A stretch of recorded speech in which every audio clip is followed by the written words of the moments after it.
next unit, you're going to have to factor in every single lesson. So I wanted to spend one day reviewing factoring, and factoring is one of those things where there's not a set pattern every single time, but there are different strategies that you can look for. So I'm just going to talk about different strategies that we have for factoring. Let me remind you that factoring is really just finding two things that multiply together. For instance, if I said factor the number 10, you would say it factors to 2 times 5 or 1 times 10. These would be the factors. So the first strategy that we're going to talk about is looking for a greatest common factor.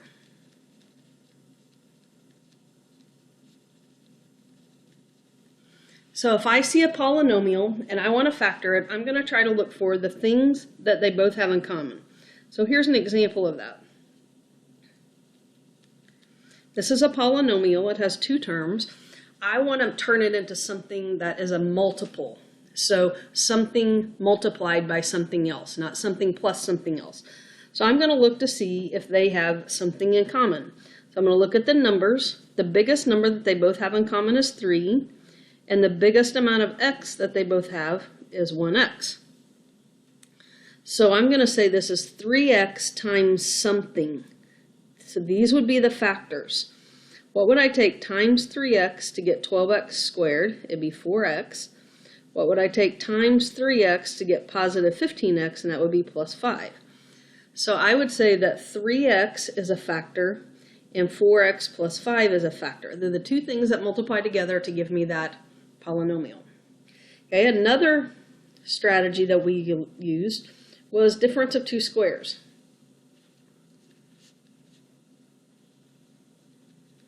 So it's something like this. I have some term squared minus another number that's squared. Notice x squared is x times x, and 25 is 5 times 5. So this one factors to x plus 5 and x minus 5. X times x is x squared. This would give us minus 5x. This would give us plus 5x, which makes a 0x in the middle. And positive times negative is negative. Here's another example of that. 25x squared minus 64. So this is something squared. It's 5x. This is 8 squared, so this one would factor to 5x plus 8 and 5x minus 8. What about something like this? 1 minus 16y squared. This one is still a difference of 2 squares problems because 1 is the same thing as 1 times 1, and 16y squared is the same thing as 4y times 4y. So I would write it like this: 1 plus 4y and 1 minus 4y. Notice that this is called the difference of 2 squares. It only works when there's subtraction in the middle here. If there was a plus sign, these would not factor. So let's do one that's even a little bit harder. What if it was like 8x to the 4th minus 50?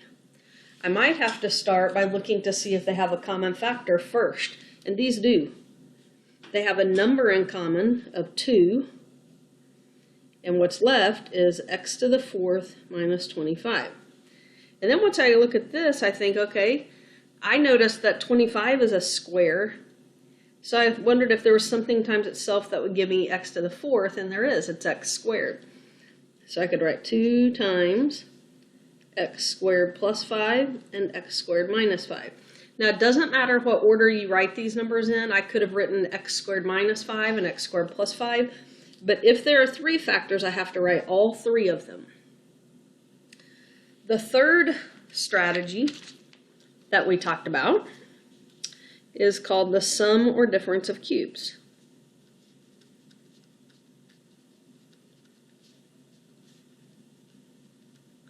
Sum or difference of cubes.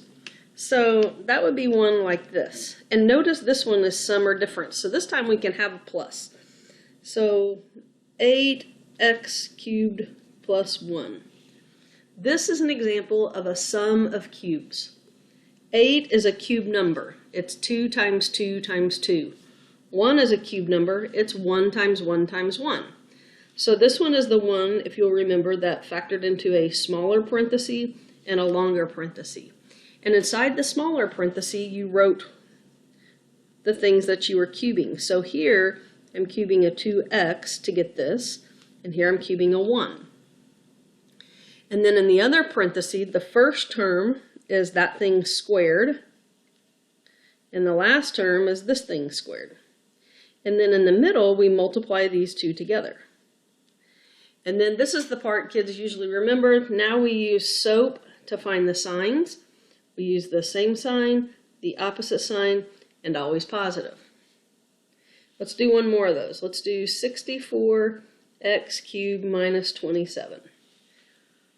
So I know this one is a difference of cubes because this is 4x, because 4 times 4 times 4 is 64, and 3 times 3 times 3 is 27. So in my short parenthesis, I'm going to write a 4x and a 3. The first and the last term are these two things squared, so 16x squared and 9. And what goes in the middle are these two multiplied together. And then I'm going to use SOAP to find my signs. The same, the opposite, and always positive.